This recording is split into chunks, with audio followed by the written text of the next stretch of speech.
options throughout documenting the ins and outs of a city government and the stories of their neighborhood. So let's give a round of applause to Brian McFadden. Please share a little bit more about yourself. I don't know how much more to share. But what was already mentioned, and I'll say again, is I did start at the Independent. I graduated in winter of 2019, and then started days after graduating at the Independent. And before that, I was an intern for the summer. I was in school in Mass, and I came back. Well, I knew I was going to come back for the summer to New Haven, so I did a small internship at the Independent then, and then was offered the job. And Thank you. Next up, we have the amazing Brian Reed. So, Brian Reed is a current anchor and reporter for WFSB, which is Channel 3.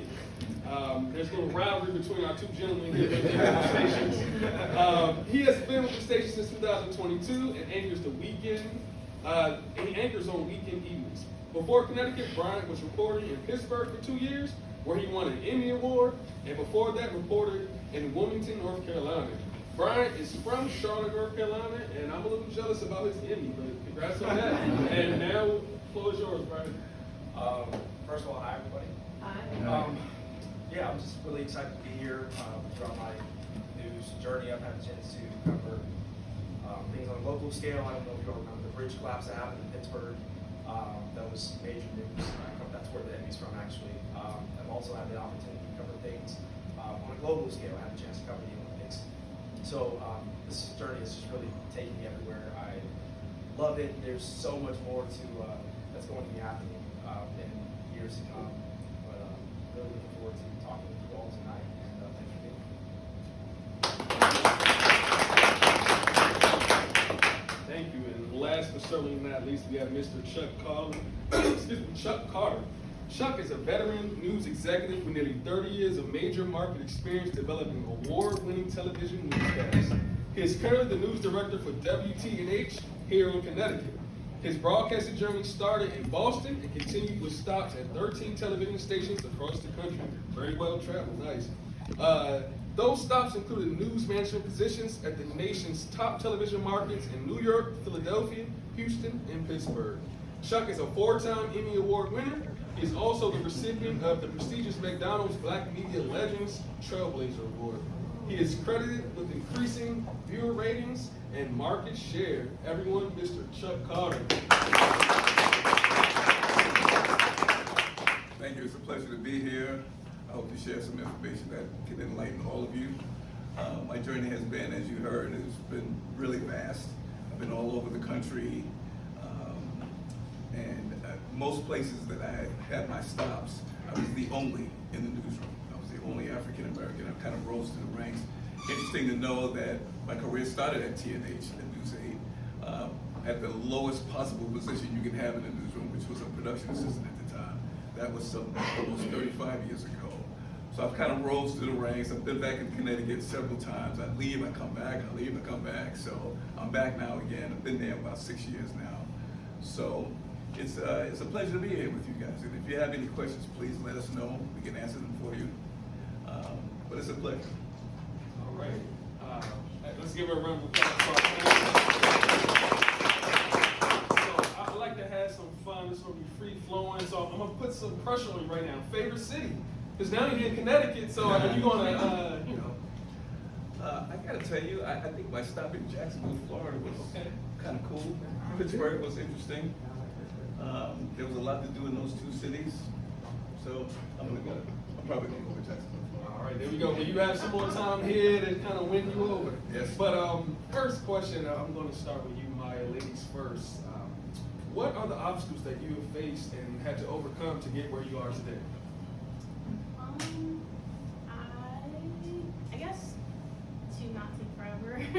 Just one personal obstacle I feel. I guess the challenge for me was, very personal. And I would just say that I'm an introvert, so it doesn't really add up all the time when I'm a very quiet person, but then I'm also the person expected to be in the field and asking the questions and asking the hard questions. So say that's the first obstacle that comes to mind is, and it's funny because I'm an education reporter at the moment, so when I go into old schools, specifically like my middle school and high school, I was very quiet then, so people were like, Maya, like, how did you end up here? Like, you talk now? So I would say that is probably like just a personal obstacle that I overcame, and I think a lot of it had to do with confidence, so just building that confidence along the way and realizing that that I have skills and I've built up these skills and built up my voice and figured out how to do what I want to do. So I think that, that would just be one simple, but definitely monumental obstacle for me, knowing that this is the work that I do. Nice. Thank you for sharing. I'm gonna go down the line, Brian. What about you? To this point, for me, honestly, I'd say my age. I'm 27, but the higher you go in news markets is when you'll start to see more experienced veterans, people who have been doing it for a while. Pittsburgh was market 25 out of a total of 210 markets. So when I got there, I was only maybe 23, 24 years old. So very fast paced, things I had not experienced in Wilmington, which was a rather slow market. And all these veterans that have been doing it for 30, 40, 50 years, expect certain things from you, whether they're also other reporters or anchors or producers or your news director. So I had to pick up and catch up faster than I think a lot of people had to at that age, and it took a while, but kind of surround yourself with the right people, and it worked out.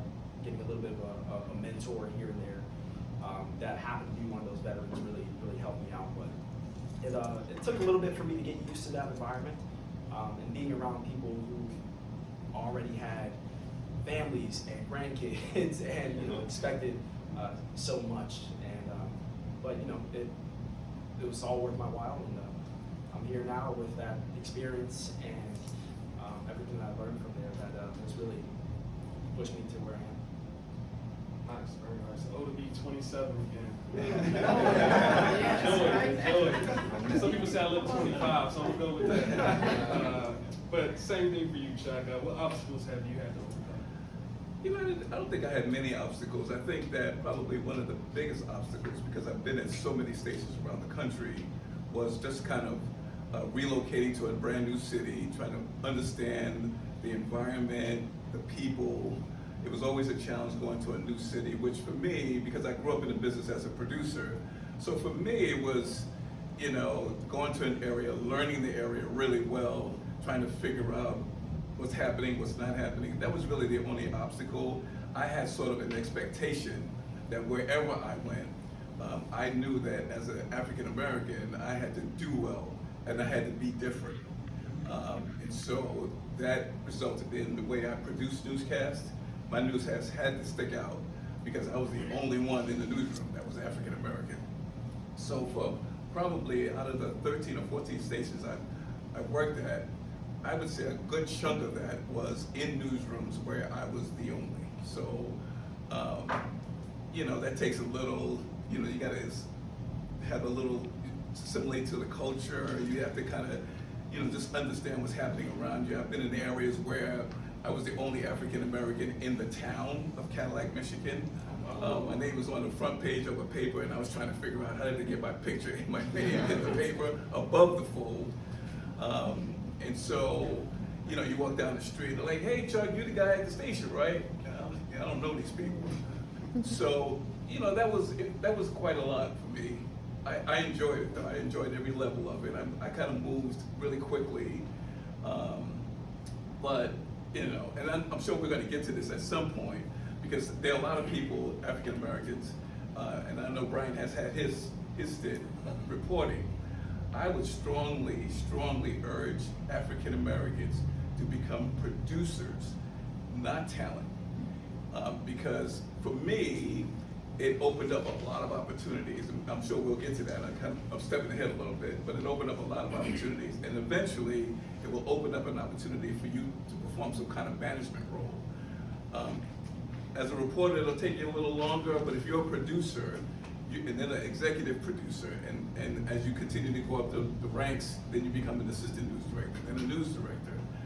For me, it meant hopping around, several cities, but it's different for different people. Some people don't like to travel as much as I have, but if we have more African American producers at the editorial tables in the morning while we begin to talk about and shape stories for the day that impact African American communities, including and all other communities, it's good to have somebody of color at those tables because it just makes a difference in your overall newscast. But I don't want to step back too far. No, free flowing. But I agree 100%. I think representation matters. For me, I'm a social producer.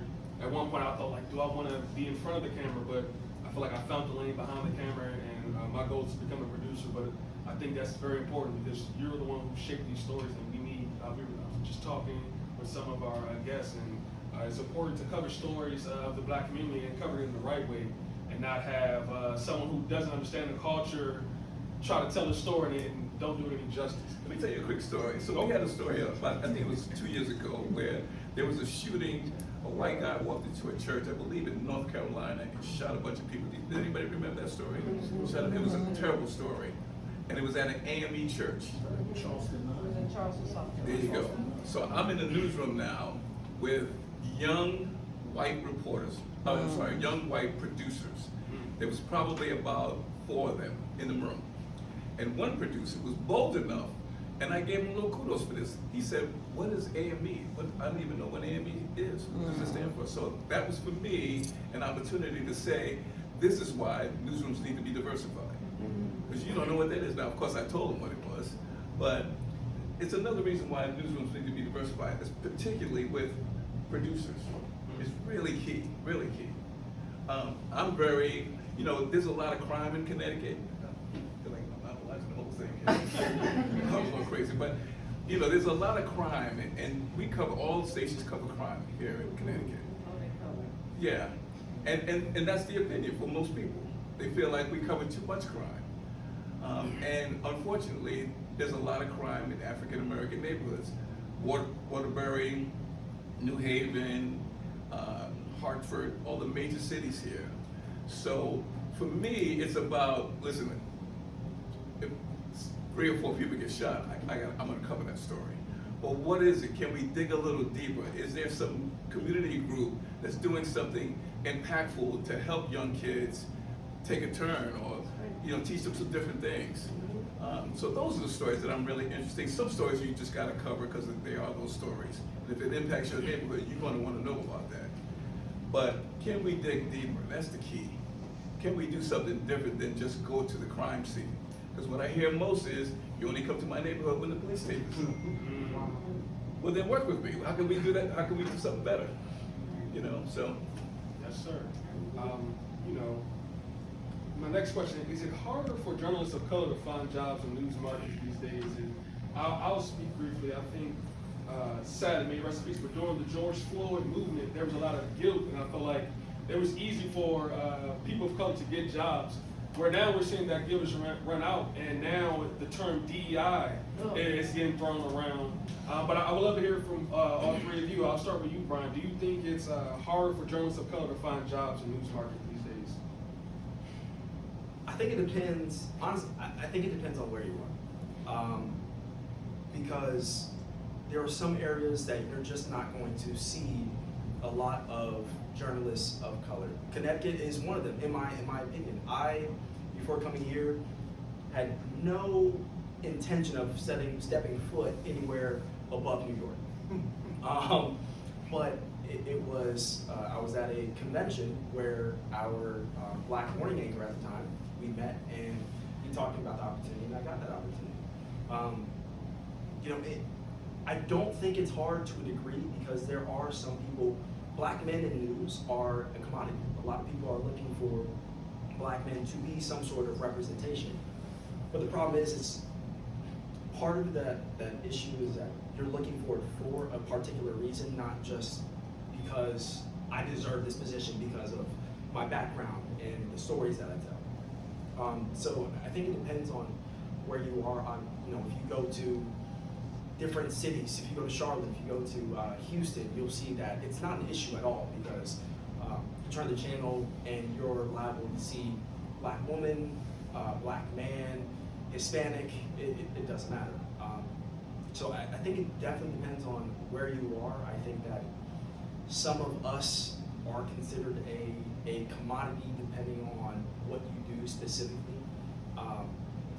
But yeah, I think location is everything in terms of, is it hard for us to get jobs in the news industry? Great point. Chuck, I'll pass it to you. And certainly last but not least, then I'll go to mine. Yeah, I think I agree with Brian. I think it depends on what you want to do. Listen, if you want to be a reporter, it's terribly competitive. Everybody wants to be a reporter. So it really depends on what you want to do and where you want to go. Some folks want to stay close to home, so that narrows your opportunity. If you're willing to travel, then you open up a lot of opportunity. I think for African Americans, listen, when I hire, I try to hire folks who are different from the folks that I currently have on my staff. That it just opens up so many opportunities. But to know that if you are, I'm going to be harping on this producer thing. If you are a producer, you can work anywhere in this country. There are over 200, or just about maybe 200 television stations in the country. So if you want to produce, I would say probably 150 of those stations are trying to hire producers right now. It's hard. Producers, it's just a tough, it is a action-packed, you gotta think on your feet really quickly, you have to be able to write, but it's taxing. It's taxing, so a lot of producers who are in the business are getting out of the business, especially after COVID. They're looking at this now and saying, I'm trying to get out of the business at this point. So I think there's a lot of opportunities. It really, like Brian said, I think it really depends on what you want to do in the business. And the other part of it is, once you figure out what you want to do with it, then you should reach out to people like Brian and I and Maya, because we can give you sort of the insight on what's really going down. Because what's really going down in the newsroom is not taught at any college. The real world is the newsroom. And that's when it really happens. So you can get a real feel for it. That's why internships are so important. But you can get a real feel for things that go on. A producer in the control room, and there's a level of patience, there's a level of sacrifice for sure. So if you're willing to sacrifice a lot of things, I had to sacrifice a lot of things in my career, trying to move up to the top. It's for you. In smaller markets, the cost of living is cheaper. So it really depends. There's a lot. First, you got to figure out what you want to do, and then figure out how many. If we can tell you how many windows are open in anything you want to do, and where you need to start. Here we go. Maya, same question for you. I agree, but I would say it's harder, for a few reasons. One, which is that young students of color don't see journalism as an industry they can go into, so I think it ultimately just becomes harder when we don't know that's a career that even exists. But then also, I would say that I think when you're actually in the position of applying to jobs and whatnot, I think it's hard to find the right place for you. While there is so many options, and that in itself can be an obstacle, because yes, options are great, but when you have so many, it's overwhelming. But I think that, what my point is that it can be hard to search around for a job in the journalism industry as a reporter or whatever, because if you don't find that right place, I think it's very easy to become that token black reporter. Like, they'll send you to all the black churches, they'll send you to the basketball events, they'll send you to, you'll be that person that they always rely on to go to those events. And while at times I definitely would say that it's beneficial to have a reporter of color in those spaces, I think what was kind of mentioned already, it can become a dangerous game where it's like, I'm only going to this, or basically being boxed in. You're going to these events because you're specifically the black reporter on the team. So yeah, for those reasons, I would say that it is harder in ways. I agree 100%. I think it's probably important to talk about salaries too, because when you're in smaller markets, you're not making a lot of money. Yeah. I mean, you'll be lucky as a reporter in a small market, you're making maybe $20,000, $25,000 a year. So that kind of goes into where you want to go, you know, because you're going to start somewhere small, especially in TV. Yes, sir. And so while the cost of living is low, your pay is low too. Eating ramen. Oh yeah. Before we started talking about the National Association of Black Journalists. Quick shameless plug, but I'm the president of the local NABJ chapter, SNEABJ. But I think it's important for people, especially black people of color, to connect with other journalists, because that's when you can share what's your salary or how do you negotiate more. This is what's going on at this certain station. You don't want to go there. The last 3 journalists of color left quickly. So I think having that sense of community is very important. And also just getting wisdom from people like you all. So again, I want this to be free flowing. So we're going to ask questions at the end, but are there one question right now for our panelists, and then we'll continue with our regular show. No pressure if not. All right. You touched on this a little bit in your response that you just gave, but I was wondering out of curiosity, as a black engineer, I know that there's a lot of engineering societies like NSBE, which is like the National Society for Black Engineers. And if you're part of a chapter anywhere in the nation, you can go to another place and you can find a NSBE person and you can have these types of conversations. Do you guys have an alliance like that in media? I guess I'll go first. Yes, so we have the National Association of Black Journalists. They have chapters all throughout the nation, and they also have student chapters as well. So I actually was hired through ESPN through NABJ. There's a big convention that's coming up in Chicago. And Brian, I believe you mentioned you met someone at NABJ, or was Yeah, it? that's actually how I got this job. I met somebody who had already worked here, we connected, and a month later, I'm connected. So that sense of community is there. I think when you're a minority group, finding that family or that group, sometimes those are only people who will be willing to assist you and help you. And if you're interested in connecting with black journalists in this area, the Southern Virginia Association of Black Journalists will welcome you. You don't have to be a journalist. You can just want to attend our networking events, help the youth. We have an event coming up with the Boys and Girls Club, but get involved. Find those people, find your family, find someone who will give a helping hand. I'll continue going, and then I'll open it up for more questions as we go on. But Chuck, I've been going down the line, so I'll start with you. What opportunities can you give a young person who's interested in being in your shoes one day? Exposure.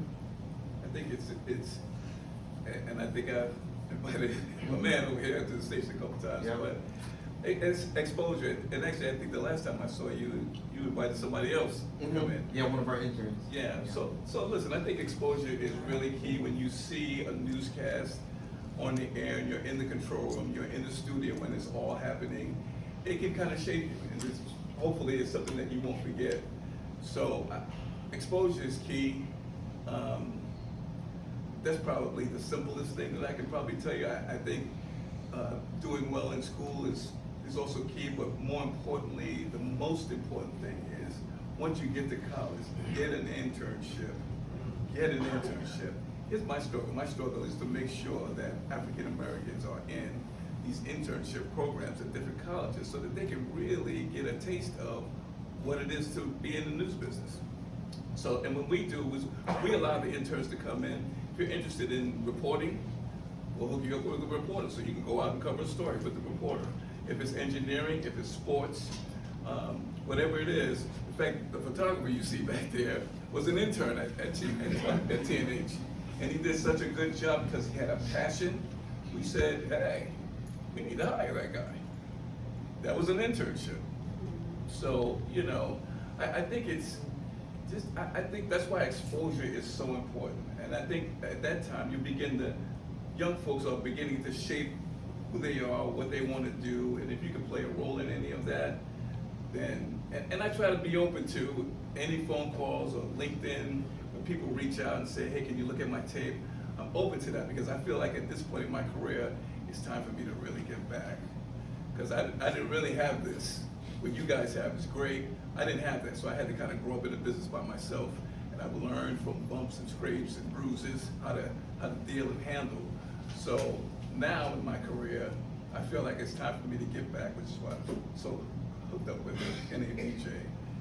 Because that's key. I think it's really important to hook up with somebody who can be real with you and say, bruh, sister, you need to get it together. This is what you want to do. Let me show you how to do that. And just keep it real. Because we don't get a lot of that in this business. So. Oh, I think you nailed the head. Something else is very important, and what I try to do is give advice. So, whether it's volunteering with you or someone who wants to be at ESPN, when I can, I take time, hop on Zoom. You know, I get a little Zoom fatigue, you know, but I miss the days we grab coffee and whatnot. But share some advice. What did you go through, and how can you help them make it to where you are? I think that's very important. Maya, I want to ask you the same question. Like, what opportunities can you give a young person interested in digging your shoes? I think that was mentioned already, I forget who, but around like representation, I think, although it's not like something to directly give to somebody, but I think just in the role of being a Black reporter, I think that's an opportunity in itself, because like I mentioned, when you don't see people in those positions that look like you, there's an impact. There's no pull in that direction. There's no interest. There's no information. So I think that just being in the community and being a representation of a person of color in the journalism industry is an opportunity.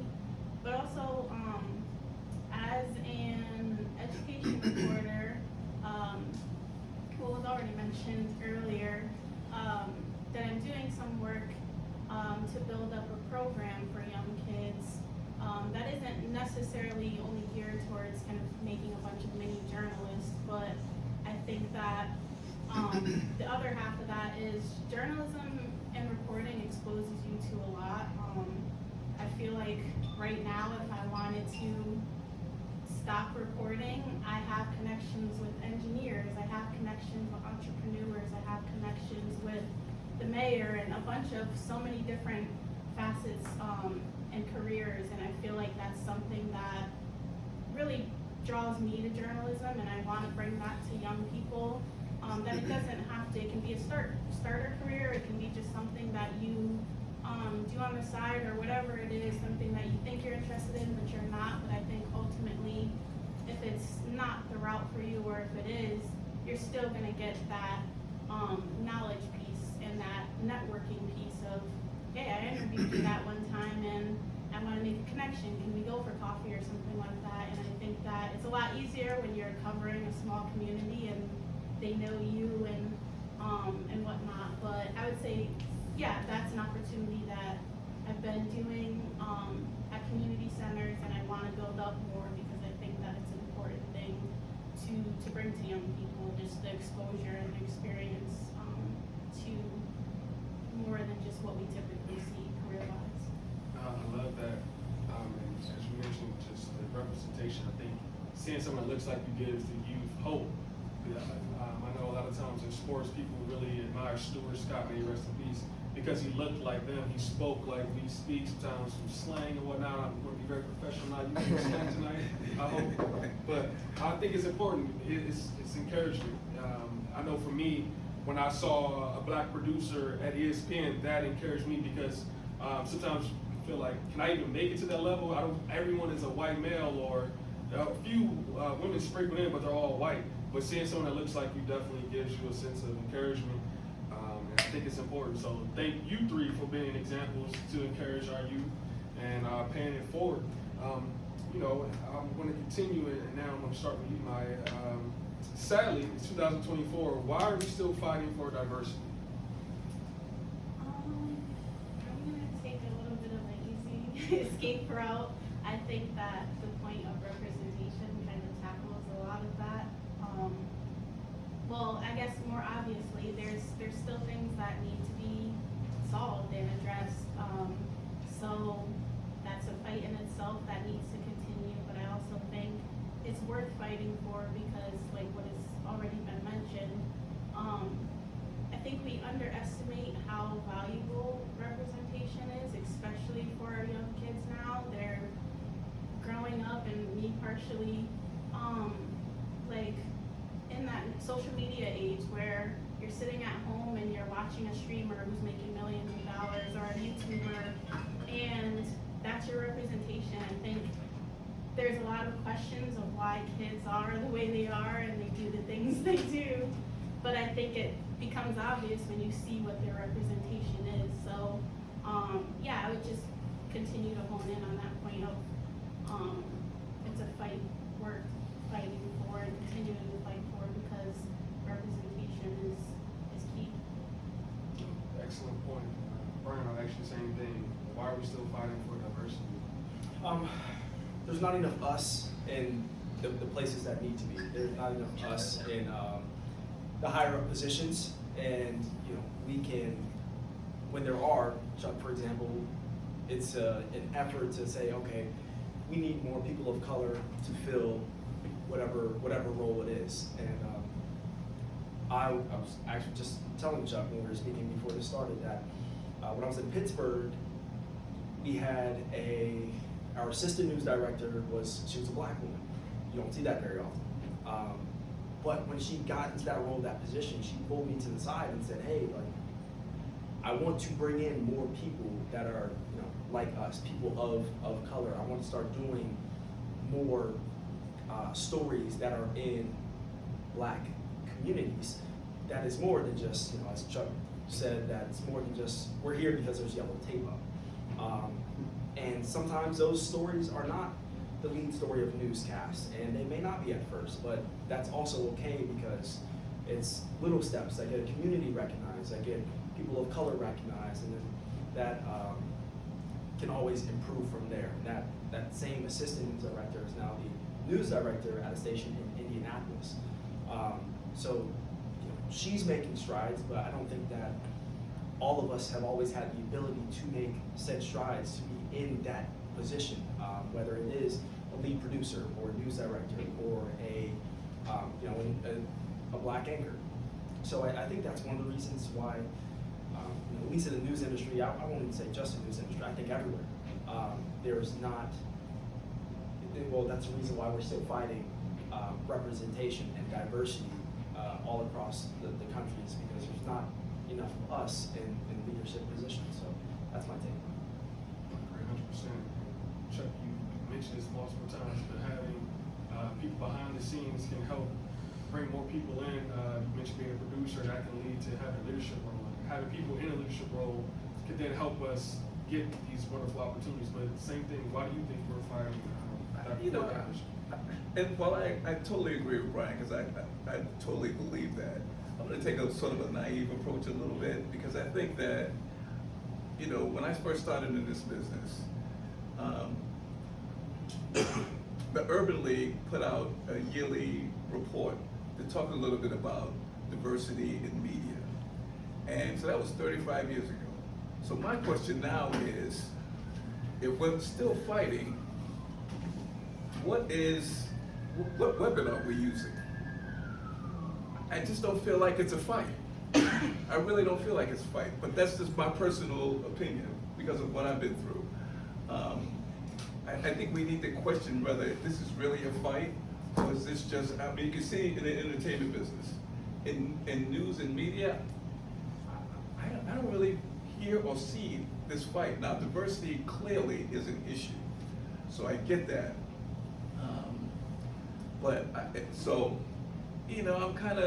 I'm kind of torn, because on the one side, I don't really see or feel that fight.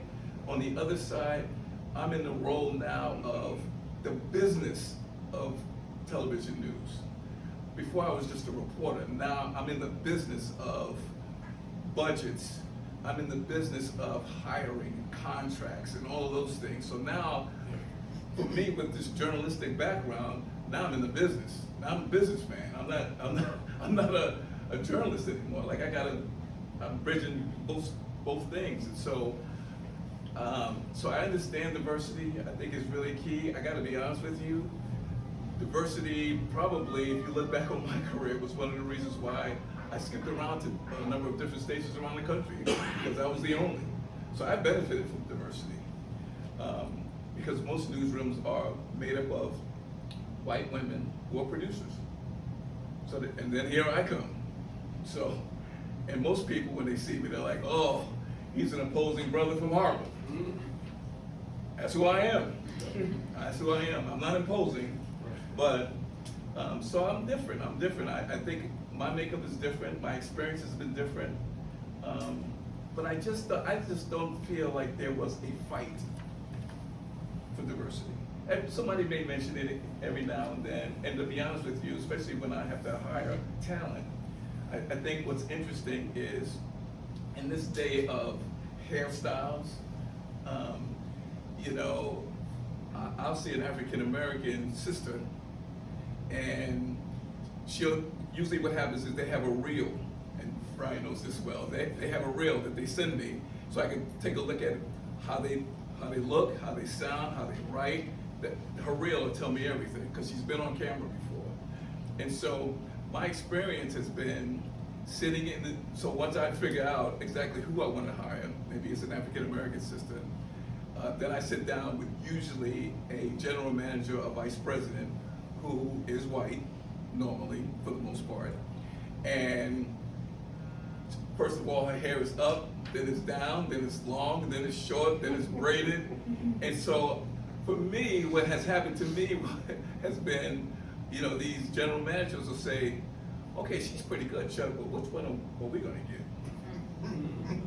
So that's the reality of this business. That's the reality of this business. So my pitch to African American women in particular is have one consistent look. Because they don't get it when you get stuck in the rain and your hair is not acting right. They don't get that. But you have so many, and weave in, weave out, I mean, there's so many different hairstyles. So that's my struggle. My struggle is, yes, diversity is key, but you have to understand that for the most part, you're being viewed by some white guys who don't really understand our struggle. I'm fortunate because my general manager gets it. He gets it. So I'm fortunate in that, but, so I don't want to belabor the point, but it's just a struggle. It really is a struggle. And I question whether that, it's a loud, clear voice of, hey, we need to make some change. I'm not sure it's there. Valid point. I appreciate both of you sharing your perspective on each one of these topics. Before I move on, is there any other questions in there? Yeah. I'll go with you, and then I'll do two, and then we'll get back. That's good. So, Brian, what's going on? So we watch you on the weekend, my wife and I. Oh, thanks. Who's that big brother that stands next to me, man? Unkwa. How big is he? He is, I want to say he's 6'4", 6'5". He makes us look very small. But He does. I was impressed enough by you that a couple months ago, I looked up your bio and saw that this is not something new to you, though. This is something that you're almost born into. Yeah. Tell me your story, man. So for everybody who doesn't know, I have a lot of family in the industry. My uncle, who just retired, was a news anchor in Cleveland for several years. He was also a news anchor in Charlotte and on, I want to say CBS in New York for several years. I think that was before I was born. Not only that, I have a aunt who did Sunday Night Football for NBC. She's retired now, and she still does a lot of things and is very active in the social media game. My dad also is in news. He's behind the scenes. He's the one who's, you know, if there's a problem on your TV, he's the one who's fixing it from the station side. He's the one who's switching to commercials. He's doing all that. So yeah, I'm definitely born into it. When I was in high school, going to school, it was either I want to be a lawyer or I want to be on TV. And being a lawyer was too much study. So yeah, that's you know really what made me want to get into this and my background from the family.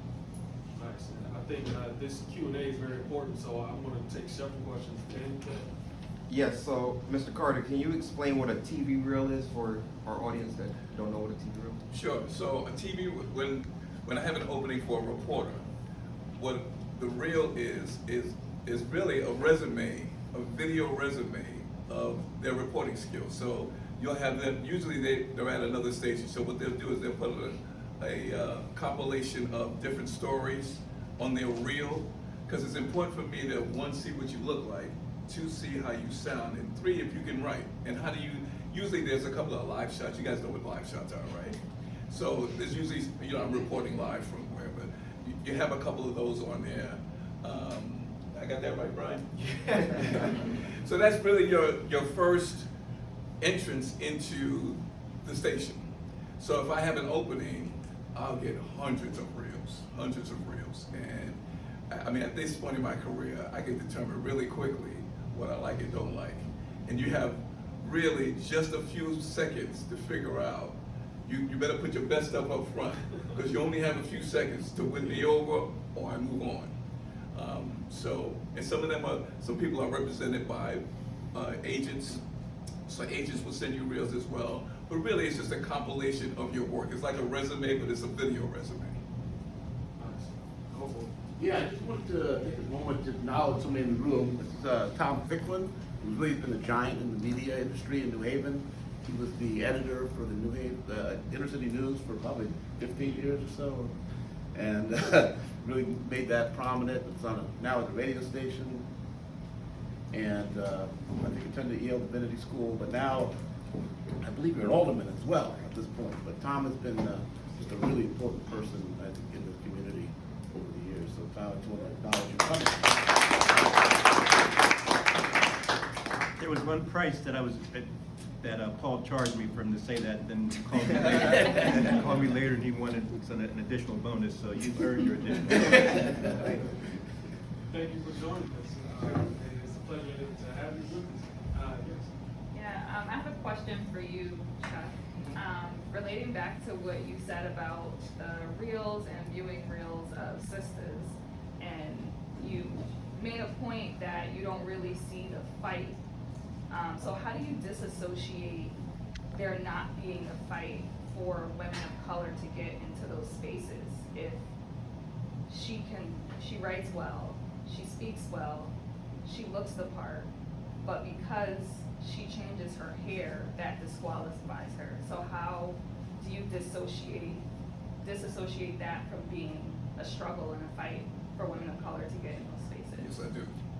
Yes, I do. So you can see how I'm talking on both sides of my mouth there. So yes, because I think what happens if I find an African American sister who fills the role in a big way, but she just changes her hairstyle, then I'm gonna have a real conversation with you. Like, girlfriend, here's what I need you to do. Yeah. We make this happen.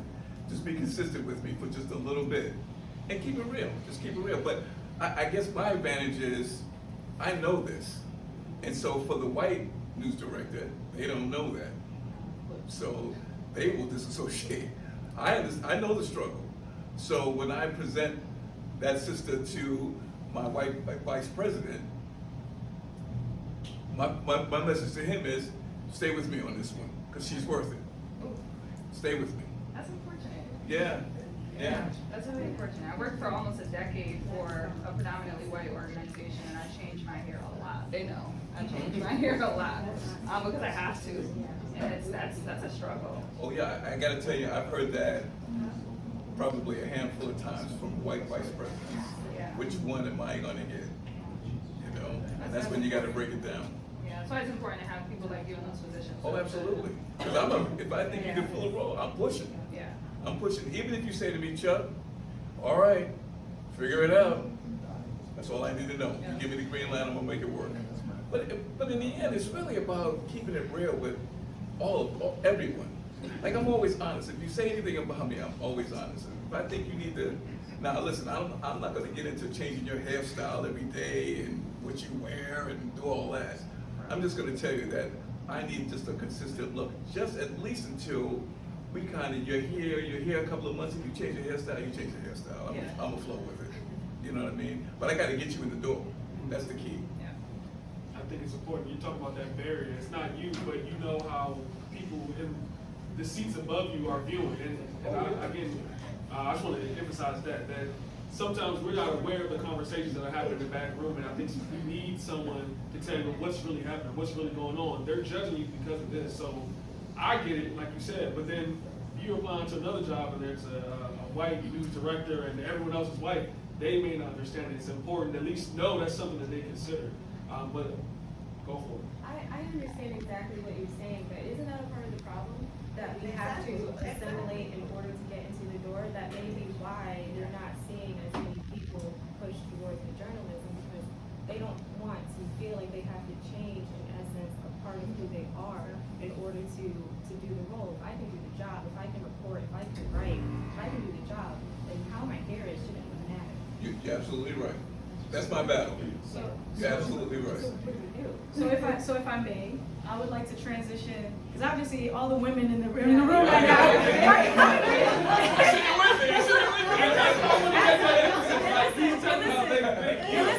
As someone who speaks out of both sides of my mouth too, right? Because I am an entrepreneur at night, right? Who is a member of the lab, love the mission, love what they're doing. I also worked in the government sector, so I see some of the things that never make the news, because I know it, and you know what we can't broadcast, right? And then now I work at an Ivy League as well, so I have to play the part in a room where I'm the only one, right? And I do change my hair all the time, so much so that I can see someone that I know from my day job here, and they won't even recognize me because my hair is different, right? What I would say to that is you seem to be in the perfect position to be a part of the change, because not only do you understand the culture, you are in the room with those people who have ignorance and a disparity in a key position. Now, what I would like to say is everyone here is aware of the Crown Act, right? Everyone in this room knows that the Crown Act has been implemented. The interesting bridge is you, because the answer should not be now in this position. The answer 10 years ago, before the Crown Act, was let me mentor this young lady, tell her how to get into the door until she can be herself. Now that we have the Crown Act, the answer is actually, interesting point, Jeff. Here is an opportunity for us to have, and excuse again my cultural appropriation by using the name Jeff, right? But here's an opportunity for us to have some culture training, right? Because in fact, this young lady is exercising her right to have the Crown Act in play. She has a brand identity, and her identity is she switches her hair to braids because it's summertime, right? And it's easier for her to manage her hair that way because it's summertime. And during the winter, she can wear her hair naturally.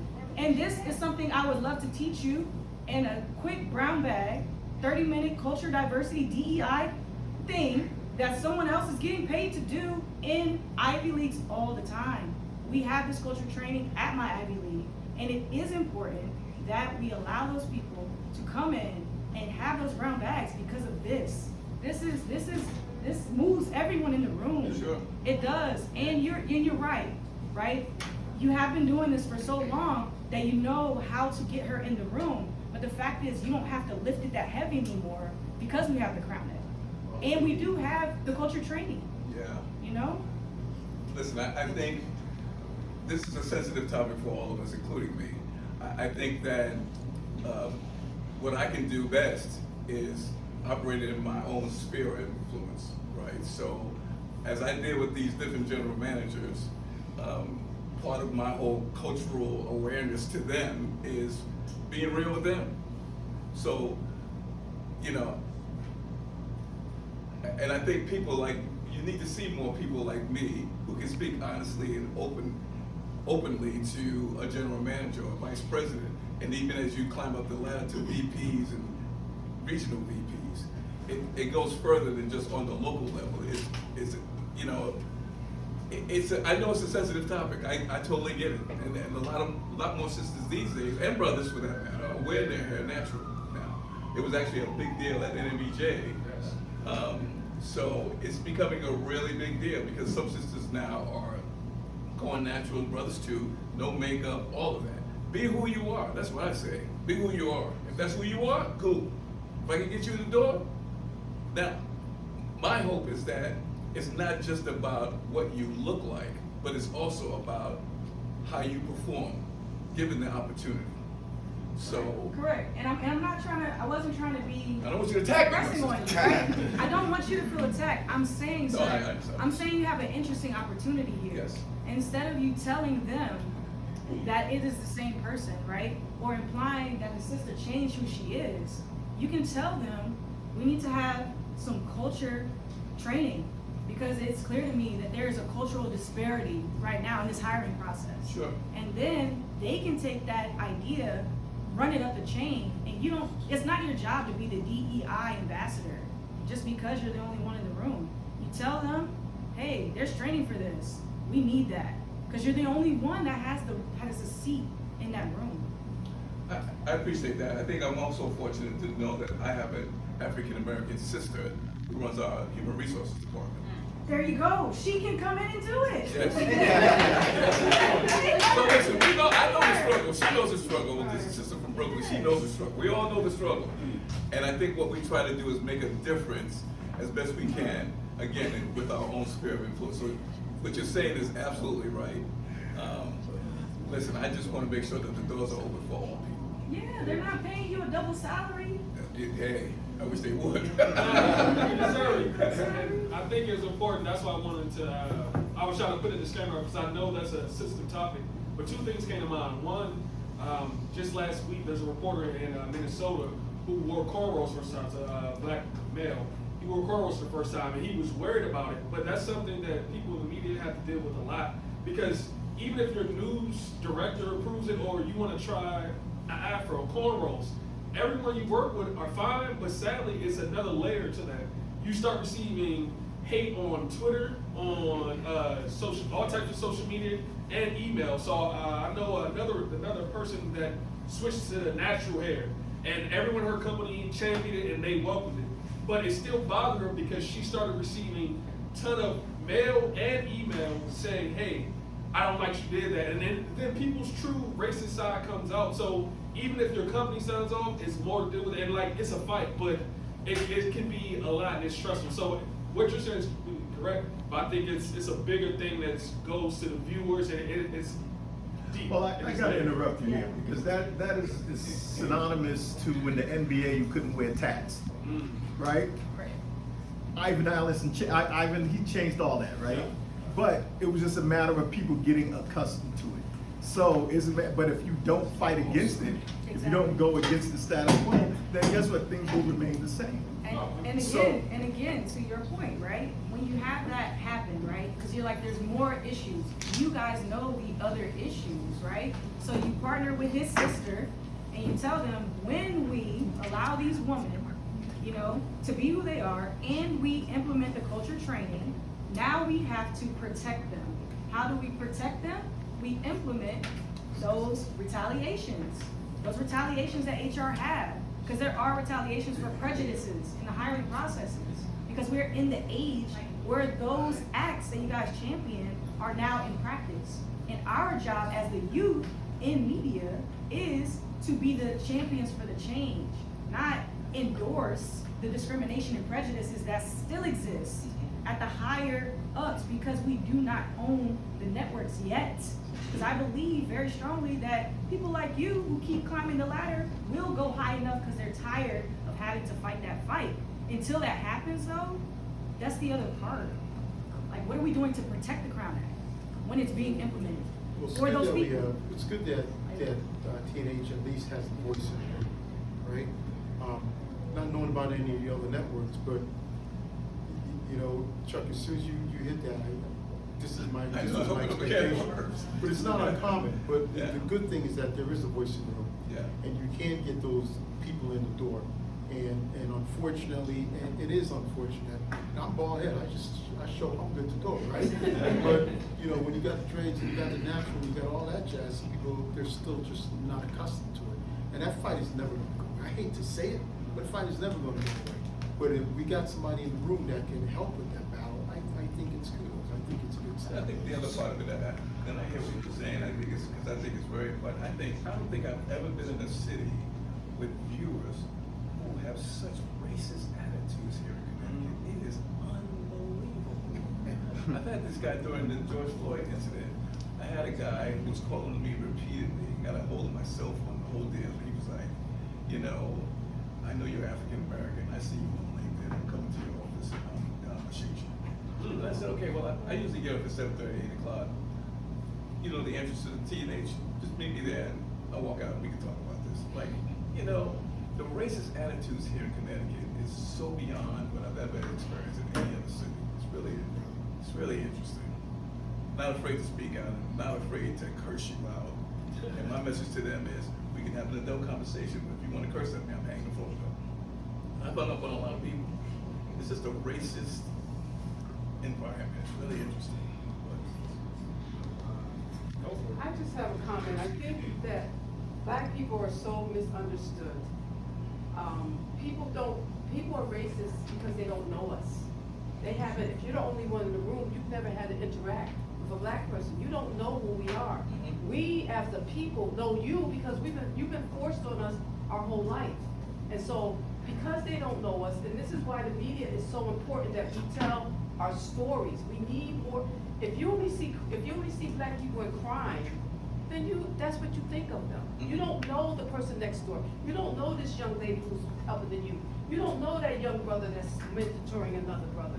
So the media is so important, but we're in a spot where when you look at the media, you see a lot of us, but it's always a negative image. So if you never have interacted with a black person, and all you see is the American entertainment media, you really can't blame these people for saying, well, I don't know about that person. So we have to own our outlets and we have to tell our stories and we have to tell positive and we have to promote positive images. So in Connecticut, you got the pockets of poverty in cities like New Haven and Waterbury and Bridgeport, but the rest of the state is white folks forever. And they don't have any black neighbors. They don't know you. They don't know your sister. They don't know your mother. They don't know your brother. They don't know our story. They don't know us. So we have to, as those in media and entertainment, we have to fight more diligently about making sure there's positive images of us. 100%. And I'm glad you asked it. You must have saw one of the questions, so I'll pose this next question. There are a lot of positive things that are happening in the community, especially the people of color. Why don't local news outlets cover it as much as they cover our counterparts? How can we improve that? And I'll start with you, Maya. How do you think we can improve sharing the positive stories of black people and people of color in our community? I think that from my perspective, it comes down to what I feel like a lot of people are already hinting at or have already said, which is there's a need for media outlets that are led by people of color. I think that, I just think that when there's the ability to have conversations, and sorry, I'm losing my train of thought. When there's the ability to have conversations and also just, I don't know how to say it correctly or however, but I'm thinking just when I came into the work that I do, I was able to share a lot with my counterparts who are all white and connect them with like, hey, I know this guy who sells watermelons on Whaley Ave like every other day, and share those stories to with them. And so I think that more people need to be brought in, but I also think, or more people of color need to be brought in, but I also think thinking bigger would just be that there needs to be more ability for people of color to move up, and if not that, then start their own way of telling the news and stories in their communities, because I feel like it unless there's a person who just comes in a community and sits on Dixwell every day or whatever and sees how things run, then you're not gonna really know like that the guy at the corner store like asks kids what's 5 + 5 and then lets them get food like when they answer the question correctly. Like there are people, you have to kind of know the community to be able to put those stories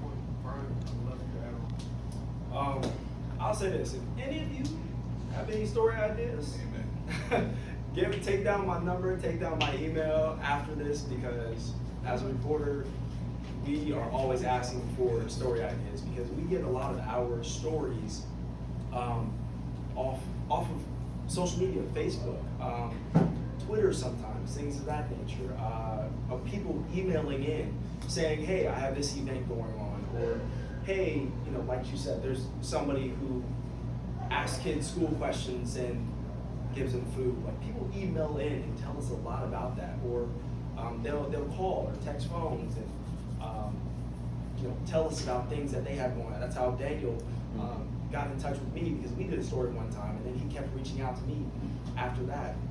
So it's really about you all, because like Maya said, it's about the news is about the community, and not all of us have the opportunity to get out in the community every single day, because outside of work, obviously we have our own personal lives, and we don't always touch every part of the state or every part of the every single neighborhood. And when we do, it's for a specific event or activity that, you know, we're doing for our fun or our hobby. So, you know, I think that's a reason why we're not in, you know, black neighborhoods as often. But that's also saying, you know, I have contacts with the NAACP, with certain black organizations. Do I hit them up sometimes? Yes, I do. But sometimes they also hit me up, and that's kind of how we get specific stories that happen and are of the black community. So I think that's the reason why we don't do as many stories, but also how we can start to do more. I love that. Chuck, I'm giving you the same question. I think you hit on this earlier. You mentioned, obviously, you have to cover gun violence, but the spin you put on it, what organizations are in the neighborhood trying to be the change you want to see, and thinking outside the box, especially if you have someone of color in that newsroom that can try to find a way to spin it so it's not just crime in the black community. But I would love for you to add on your thoughts. Sure, I'm gonna be frank. I think our white counterparts do a better job in letting us know what's happening in the state of Connecticut. They do. I mean, you gotta imagine that even when you write a television station. So what we do, early, we have an editorial meeting in the morning, and we have an editorial meeting in the afternoon. We get tons of emails about things that are happening in Connecticut. So, and those emails are really a pitch for a story to do in their community. I very rarely get pitches. Like Brian, I'm associated with NAACP and the Urban League and all that. So my message to them is always, if something's happening that's positive in the community, let a brother know. He's told me that many times as Yeah, well. let a brother know, because we don't know it all. We don't know it all. So, and we try to make a point, once we know about it, we try to make a point in covering the story. But that's key. So, you know, the pitch is really important. I see a hand. Go for it. I wanted to ask a question pertaining to the story inclusion. And in terms of full transparency, it's really, I'm on the alumni board for the Old Divinity School. My question to the three of you is, it seems to me in the news today, whether it's economic, educational, political, social, crime, war, that there's a theological response to any of these issues. I just wonder whether you thought about reaching out to some of the divinity schools in terms of their opinion about the Middle East, their opinion about whether Jesus actually existed, whether whether the educational equity issue is a moral issue. It seems to me that regardless of the secular topics that we cover, that these days and age, there might be an audience for hearing kind of an ethical, moral response to any of these can we all get along issues. I just wonder whether you had any thoughts about that. So if the people from the faculty, if I connected you with some of the faculty from the Divinity School, I might want to comment on some of these topics, would your door be Always open? happy to hear that. I will tell you that we try our best to work with Yale Divinity, and they're right up the street from us. We can't get anybody to talk. So we go to Quinnipiac and University of New Haven. Well, for Yale or the Divinity School, the university or the Divinity School? University. Oh, well, so can I just respond? No, go for it. For the university, I can't respond to. Mhm. But in terms of the Divinity School, Tom Krattenmaker is the communications officer.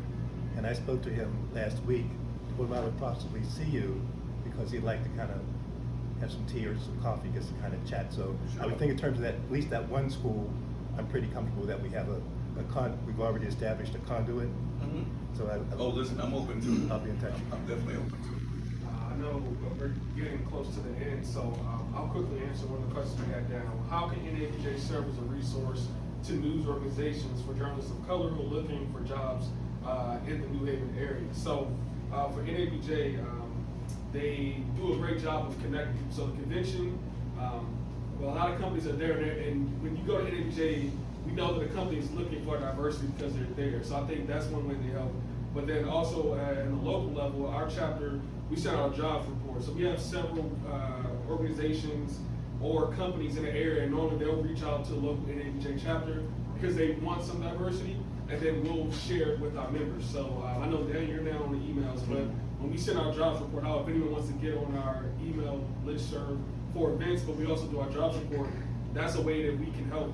So we'll send out open jobs. We focus on journalism, but we have open jobs in general in the area, and then people pass it along. And then if you want, you can reach back out to us. Hey, I'm interested in this job. Can you connect me with the hiring manager? And then also, I know for NABJ, a lot of connections happen because you're a person of color, I'm a person of color, and now I know that Chuck is an NABJ member. I'm an NABJ member. I reach out to Chuck, and then Chuck can help me. And if he can't help me, he'll find someone who can. He'll keep it real with me and give me some advice that can help me get my foot in the door. But finding those like-minded individuals could definitely be an assist. I wanted to open it up for some final questions before we close.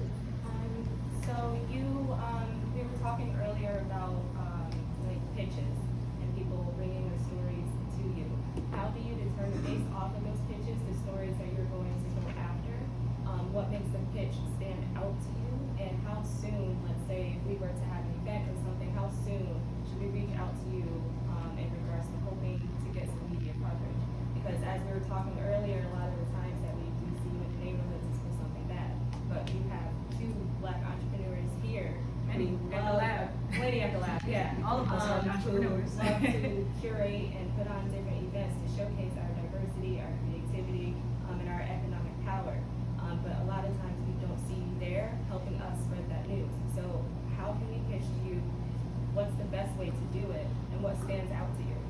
Email's the best way. I think that, I think the pitch, because you're not just sending it to me, you're sending it to a newsroom of producers. So the pitch has got to be compelling enough for them to say, hey, we need to look into the story. This impacts not only the organization, but the community at large. So the pitch needs to be compelling, you know, and if you go on and on and on and on, nobody's gonna be reading that. If it's a 2-page pitch, nobody has time for that. So just make the 1-page pitch, make it compelling enough that it will attract viewers. Because we're in the business of viewership. That's what we're in the business of. And whatever you're doing, if it's impacting young folks, then we probably will do the story. I'm sure the same is true for Brian, but it's just got to be compelling. I'll also say this real quick about it. If at any station or newspaper, if there's somebody that, for example, if you can now send something directly to me. My email's on our website. Hey, I've seen him, send the pitch not only to the newsroom, but to myself too. Say, hey, we were at this event. We connected because now I have more of a personal connection to you, and I'm more willing to fight for that story when I go into our editorial meetings and I say, hey, I know this was also sent to the newsroom, but I know this woman, great work is being done. I can add my own spin as to why I think, it's great for us to cover for today. So, if there's somebody who you feel, just looking at staff lists, like, hey, I know like this reporter may be, working on education, if it's an educational piece, so I'm gonna, send it to her because I feel like she'll care more than somebody who mainly focuses on crime or politics. That will also work too. And that's the advantage of seeing what you're seeing today. So now you know our names. I give you my card. Thank you. Call me out. Expect an email tomorrow. Yeah, All call right, me I'm out. gonna do, the final two questions, I'm gonna go with you, and then I'll have you do last. Oh, okay. Hi, first of all, this has been good. Thank you guys for coming. I just had a question. I think something that's sort of been an issue, at least in the online and social media, censorship. Have you ever felt like your organizations in any way, shape, or form due to, maybe misalignment with their political or cultural or any kind of beliefs have censored in any way? Is that something you've ever seen or felt? No, in my career, I've never seen that. I think the rule in broadcast news is tell both sides of the story. That's what it is. If there's no censorship, go about as raw as you can get. I'll also say this, kind of, tell both sides of the story. Sometimes, not everybody gets back to us. And that's also when you'll hear us say, we reached out to Mayor Allinger and he didn't respond. I'll also say censorship happens a lot more on the national level. Yes, sir. Not a lot at all locally. Locally, we really try to get the best of both worlds. But it happens way more on a national level than you'll ever see locally. Yeah, if you actually won't be last question, I'll make sure we'll have a few more minutes, so open up a few more questions, then I'll pass to you all for closing remarks.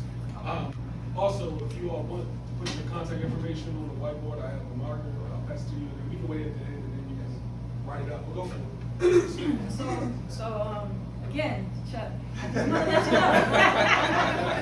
you know. First, now that the camera is not rolling, I can speak freely, right? And I just want to let you know, like, again, I'm passionate because I feel your pain, and I'm like, here's another thing that you can do, right?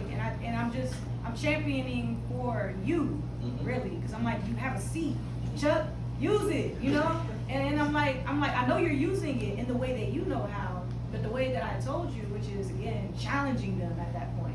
That's the way that I'm encouraging you to do. Because like as you're getting out of your career, like you're at the peak. You're giving back, as you said, right? As you're passing the baton to him, right?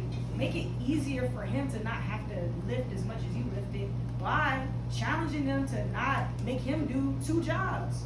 And then so that's all I was saying. But I wanted to say, like, thank you for like being willing to hear that constructive feedback, because that's why I'm so passionate now.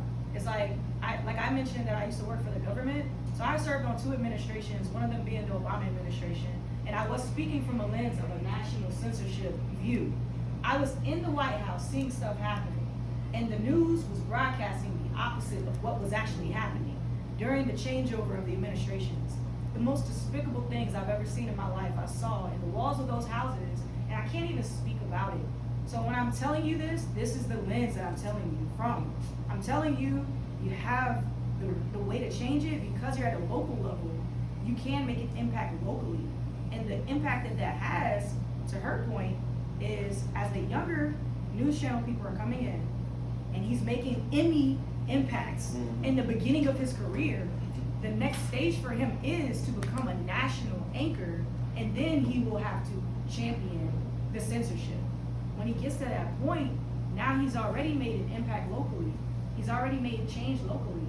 Now your impact is too big for them to censor.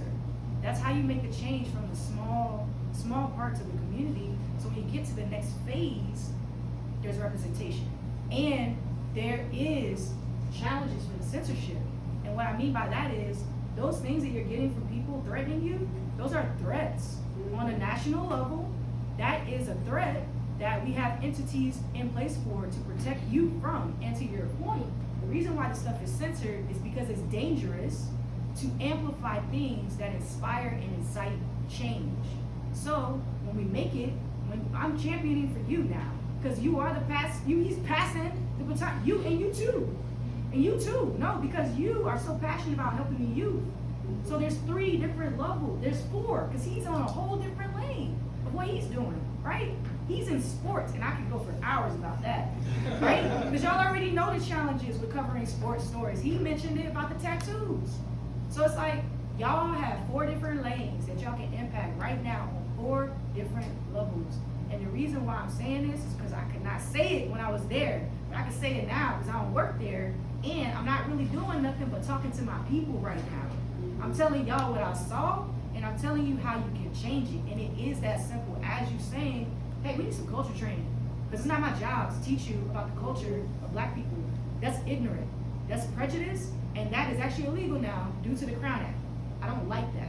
And it's really that simple. Now everybody's embarrassed. Now everybody wants to go and do the class, right? That's probably already in your organization. Nobody takes it, right? Let's be real. Let's speak freely. And so I'm just like, yo, to her point, she's asking how we can get the pitch, right? And I'm gonna tell you from my perspective. So her and I were gonna do an event together, right? And our schedules, she wasn't able to do it. When I went to do the event, I did it by myself, and I worked with a community partner that was white. When I worked with this community partner, they were eager for me to throw the event into place, right? Because they had never had an art show thrown there. The challenge was I couldn't hang anything on the walls. So they gave me a platform, right? They told me to do a thing that they failed to do before, and they gave me a challenge. I'm like, how do I throw an art show if I can't hang the art? As an engineer, I figured it out. I threw the first art show in the history of this building's inception, and they did not cover it. One of the news coverages that was in that building was Comcast. When I did this, I asked the lady if the news could cover the story. She told me they're starving for stories. They would love to cover it. I'll make sure they're there. Then I sent my one-page pitch to her.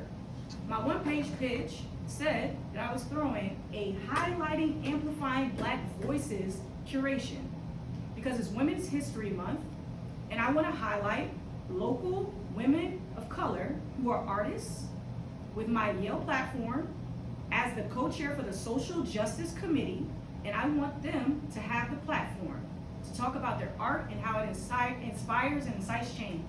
When I tell you I wrote the perfect pitch, that was short, 3 paragraphs, so short. I wrote it and I asked people to sponsor it. I raised $2,500 of fundraising funds to pay the vendors that agreed to do the event for free. I facilitated the funds for everyone. I got the women to come, and then the news did not cover the event. Not only did they not cover it, the woman did not even come out for the event. The tenants that she told me she was gonna send the email to did not even know the event was occurring that day. Despite the fact that she did not do what she said she was gonna do, I had over 100 participants come. Some of the people are in this room. I did what I was supposed to do. She didn't do her part. And that's why I'm glad I was here, because we heard what you said, and to her point, we're sending you these emails. We're sending you these emails. Because LMV, we are sending you these emails because we do have some more programming coming. Because as the little people that we are, with our big visions, the very small thing that we have to do is keep doing what we're doing in the right places. And like literally, it costs me nothing to write a proposal for 3 paragraphs, right? That I have to have on my caption anyway when I promote my own event. And like literally, that's the proposal. And to his point, Yale Divinity School, let's talk about it, right? The reason why they don't respond is because they censor us. They censor us. We have media relations policies that we have to comply with. I can't reply directly to you as an employee. So when you're reaching out to those people that you think should be able to reply, they can't. And it's the same censorship that happens in the White House. As a Secret Service officer, I can't reply to the news. We have people that do that because it's censored, right? So that's what I'm like, I'm giving you the feedback loop of like, because your struggle is you're like, we don't have the stories. I'm like, I have the story, I'm trying to give it to you, right? So it's like, thank you, because now I know there's an organization like NSBE. I'm like, man, I'm about to, you told me, you don't gotta be a journalist. I don't wanna be a journalist, man. Like, I don't, but I want y'all to have the stories, you know? Yeah, so thank you, man. This was incredibly, like, impactful. I'm glad I stayed past my long work day. I'm exhausted, but like, I got the connect, because I was so frustrated for those artists, man. I'm a visual artist myself, but I gave the platform to these other women. It was 4 other women that are not connected to the connections I have. And I was excited for them to be featured on the news. And the lady gave me her word. And then she didn't do what she had to do. You know what I'm saying? Like, it was just crazy to me. I was like, Don't stop there. Call the newspaper, call all the television stations in Connecticut, tell every news outlet you know. Don't leave it up to one person, because what will happen is, a big story will happen, and guess what? We're gonna cover that big story, and we may not have the people to cover your story. So staffing is an issue. To what he's saying too, I will also say, if nobody can get to it, send pictures, send videos, because we do pictures and videos on our visual medium anyway. So if you send those, we may not be able to get to it, but that doesn't mean that we still can't air it, one, or that it can't go in the web store. Okay, So, I got all the content from that event. Yeah. Cause I paid a video producer of a young, Nice. black-owned business. He did an amazing job, great content. I've been circulating the reels. I tried to champion for Yale to do it. They haven't responded to my emails, right? The Women's History Month is ended, but I'll send you the stuff that I have from that event. And we have another event coming up, so yeah, we'll do that. Thank you. And I appreciate your passion. I think that's what's very I love your important passion. about Love your these passion. type of sit downs. You want to interact with one another and just have that real raw conversation. And I'm gonna make a quick joke. When it got too real, that's when the cameraman was like, "Oh."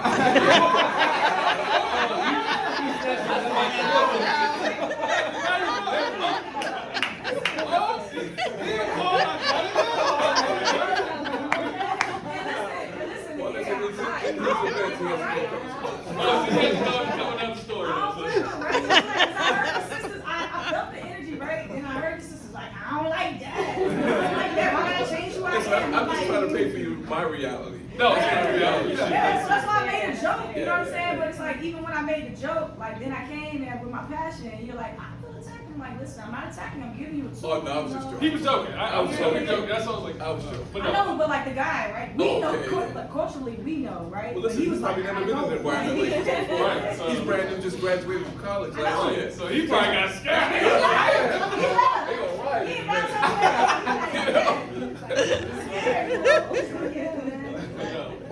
I appreciate you bringing your authentic self, and I want to see if there's any other questions before I pass. I it have on. two questions. Go for it. So this one is for Mr. Carter.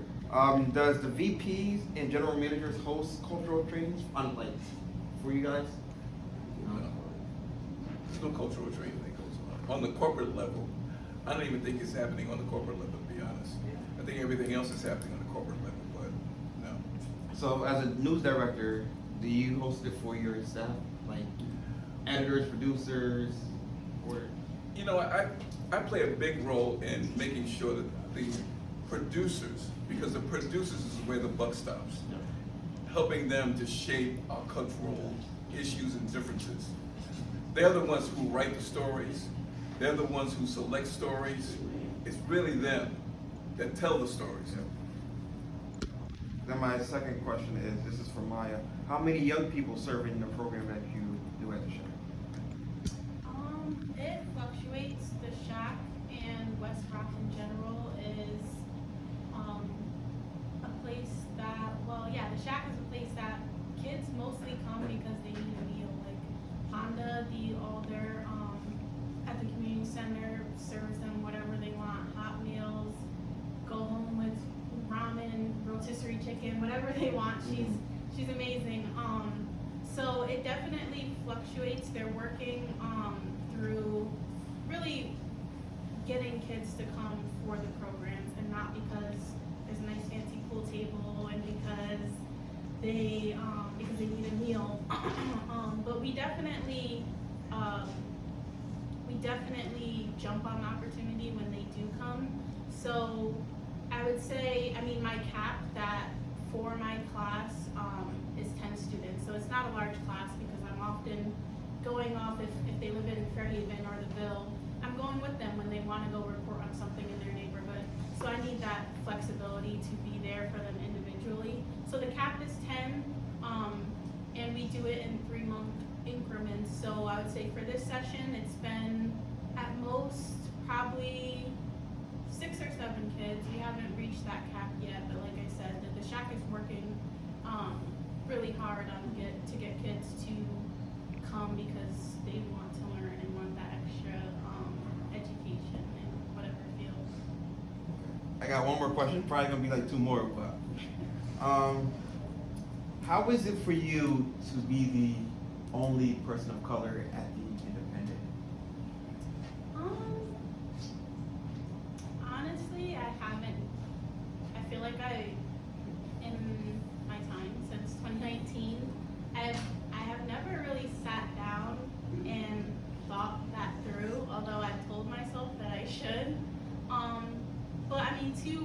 mentioned earlier, I feel like I have seen moments where I have to defend a story that I want to cover, because it doesn't seem like a big thing to an editor, but it's something that I know would mean a lot to me, and also to that person, whether it can be for something that's like an event of 3 or 4 people, and if I want to cover it, I'm gonna push for it, and I've done that sometimes.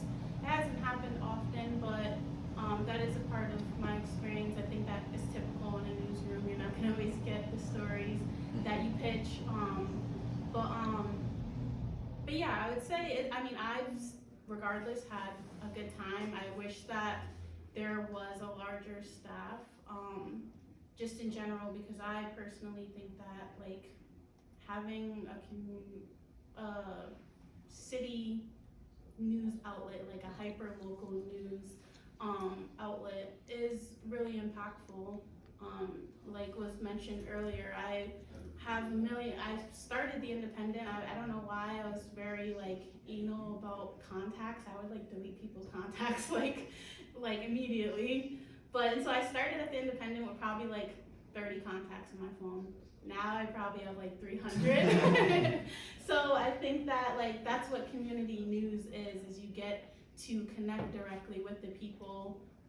People reach out all the time and are like, I only want Maya to cover this. Like, don't send anyone from Independent if it's not Maya, or vice versa for other colleagues. So I mean, that's a great experience in itself. But yeah, I would say overall, I've had a great time, and it's definitely shown me that I don't mind like staying on the hyper local level. I have no interest in really not moving up, but like going to national and like larger levels. I have no interest in covering other parts of Connecticut. But I mean, there's importance in it, but I think that like covering the city that I was born and raised in has meant a lot to me. So yeah, it's been good. Maybe SNEABJ can connect with the Independent and try to see if they can help bring some more local diversity and local talent. I love that. Let's do it. I would love to partner in an event with our chapter. We definitely can connect once it's over. What were you next? Sorry. I've been like, I've been trying not to talk too much, but I'm like, here's an opportunity, right? I'm like, if I never see y'all again, I want to give you everything. So for Maya, I wanted to ask you, I offer B2B services, which is why I came to the lab. I've done that for years, and I've never charged people because I believe there's a large disparity in our community in building entrepreneurs. And I became an entrepreneur at 14, didn't realize I was learning a lot of things as an entrepreneur. Now I'm 30, and I've been an entrepreneur for 16 years. I'm like, wow, that's a long time, right? So now I realized that I could have been monetizing the knowledge I was passing down, and I still do it for free. So Maya, as people are requiring your presence and not others, are you actually charging more when they say that?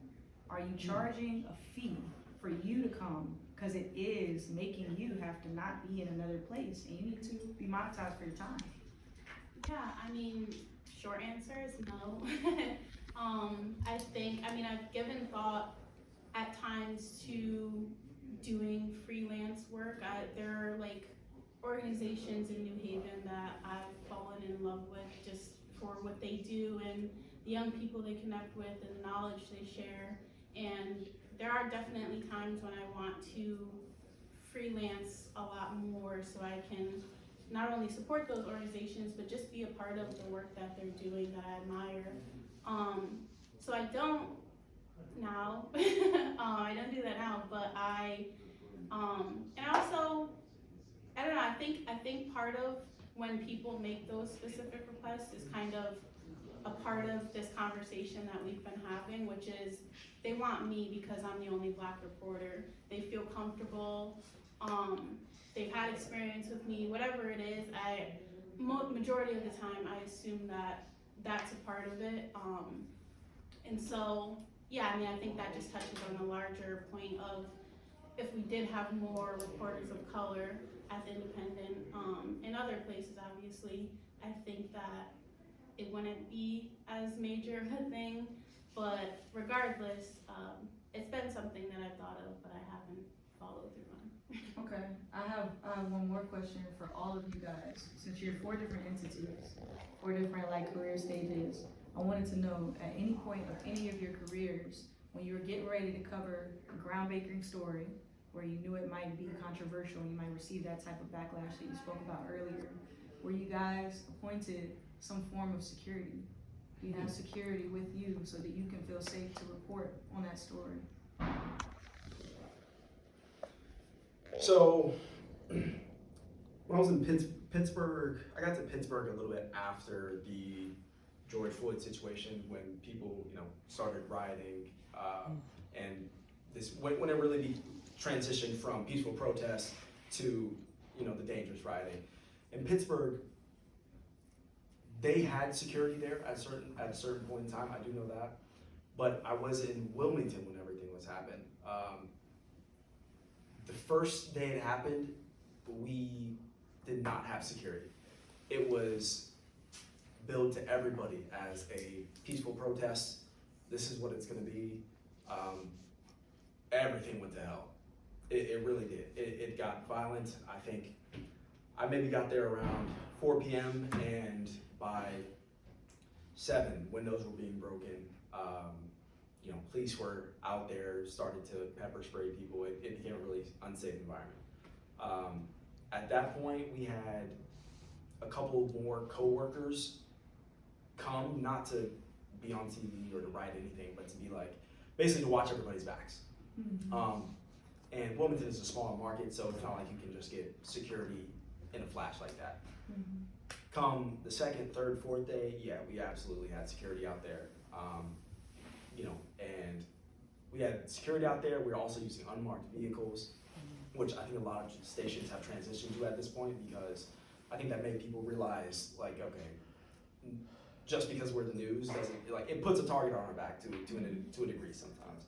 So yeah, I think it really depends on the situation, because a normal day you're not gonna have security. It would really have to be something like that to make the news director or higher ups be like, maybe we want to add security just to be safe. So I've done it. I've hired officers from the New Haven Police Department on some stories. Listen, my role is I got to make sure everybody goes home safely. Mm-hmm. That's my role.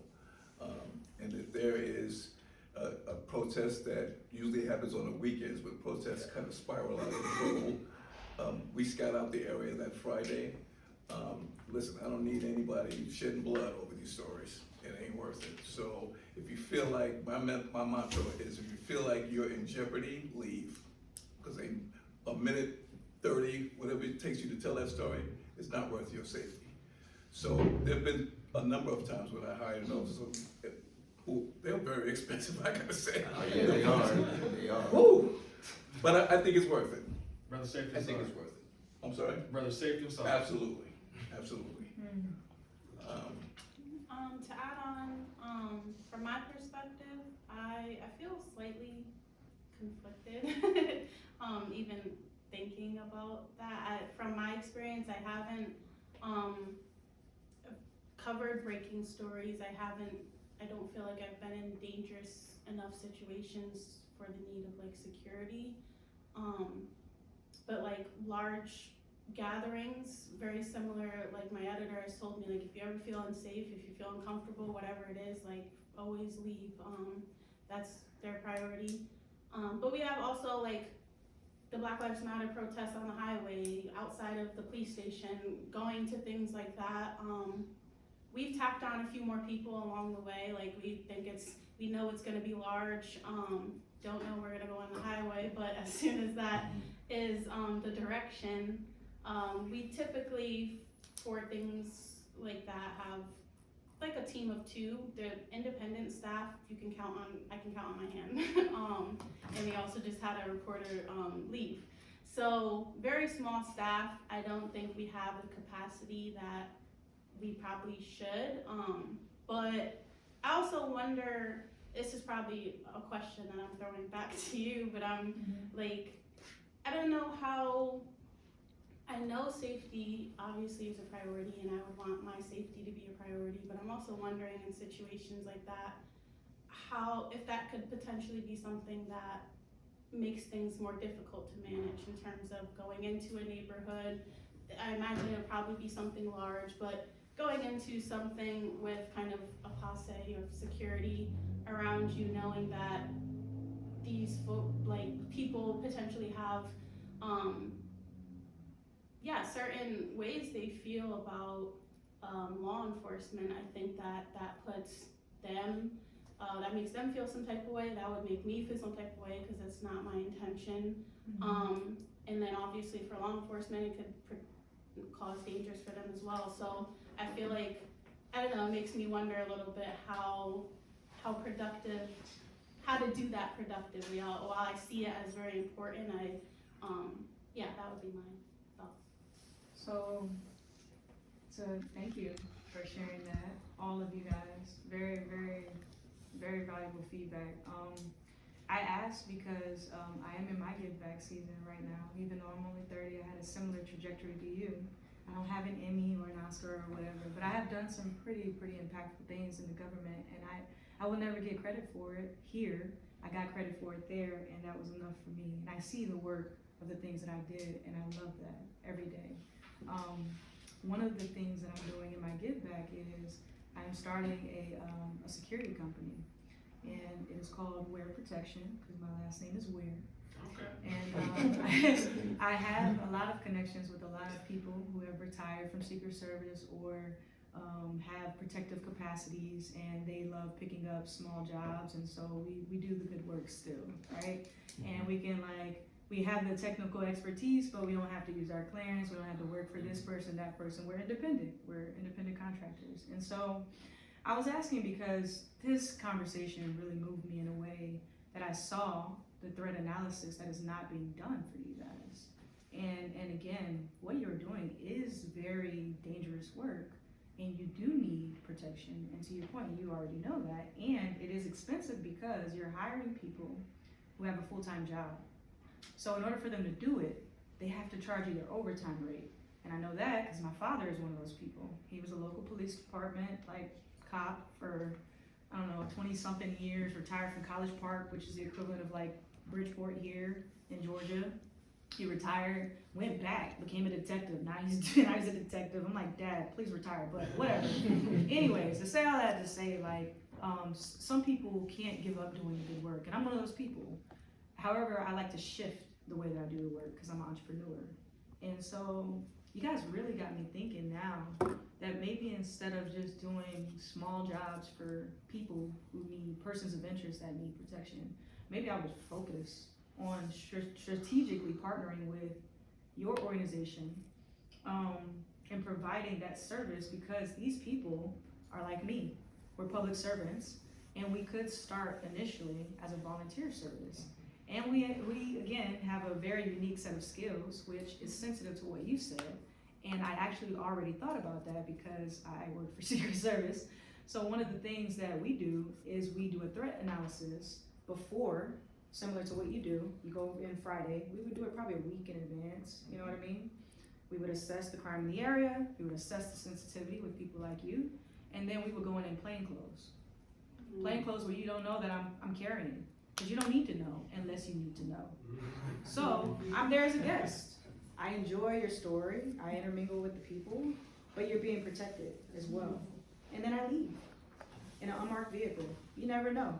And you don't have to pay me because it's a volunteer service, right? And this brings up an interesting part about the lab hosting this. So thank you to everybody at the lab for hosting this, because I now see a need in the community here. And I can do this work, and now I know through the lab that there's grants for stuff like this. So maybe I can get a grant to cover that service and bring some of my friends from the DC area up here, and we can do some of this good work. Because man, sis, you are doing great work, and it can potentially be dangerous because the youth, the children are the future. So when you impact them, it becomes dangerous.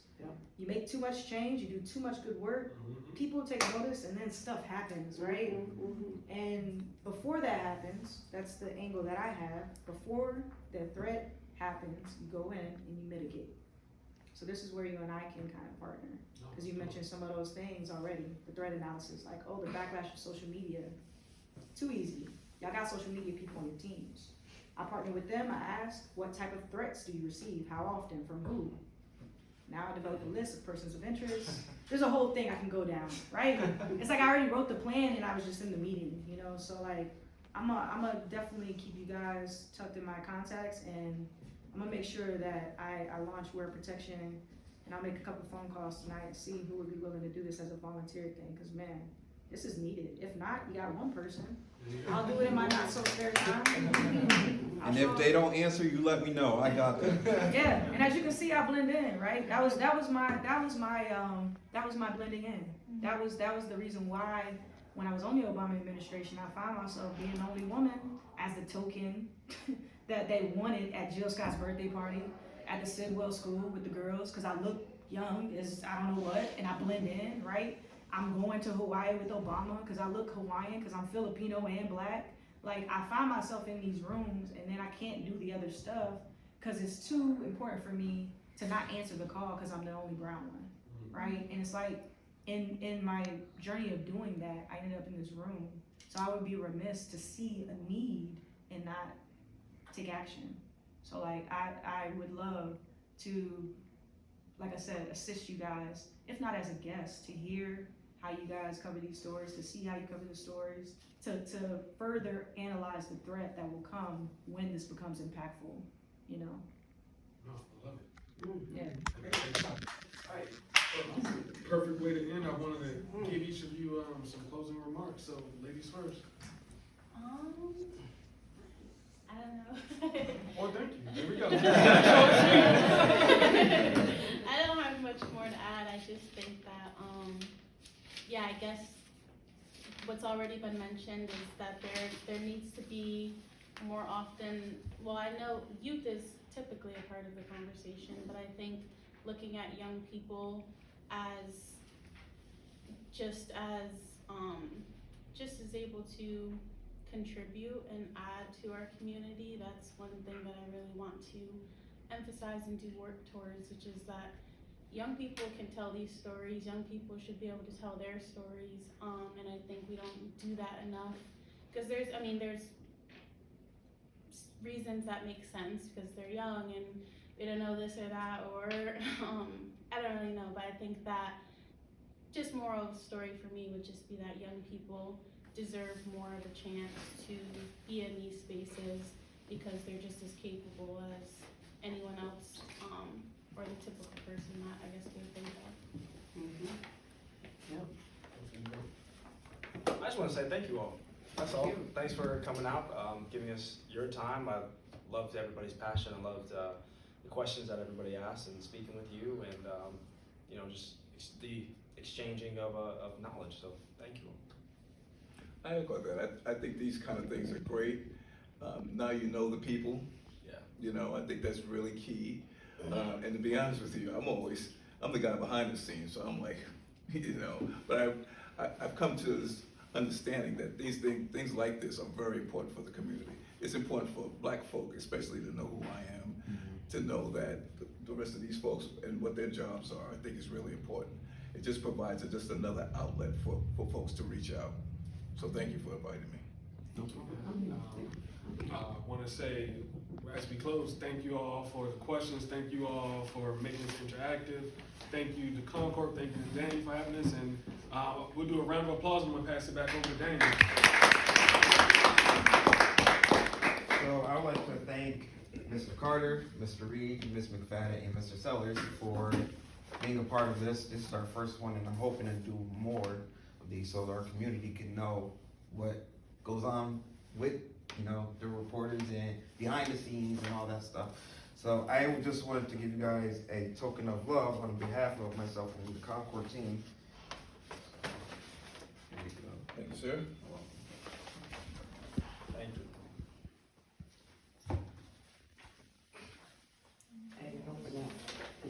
Thank you very much. I appreciate it. I appreciate you guys. All right.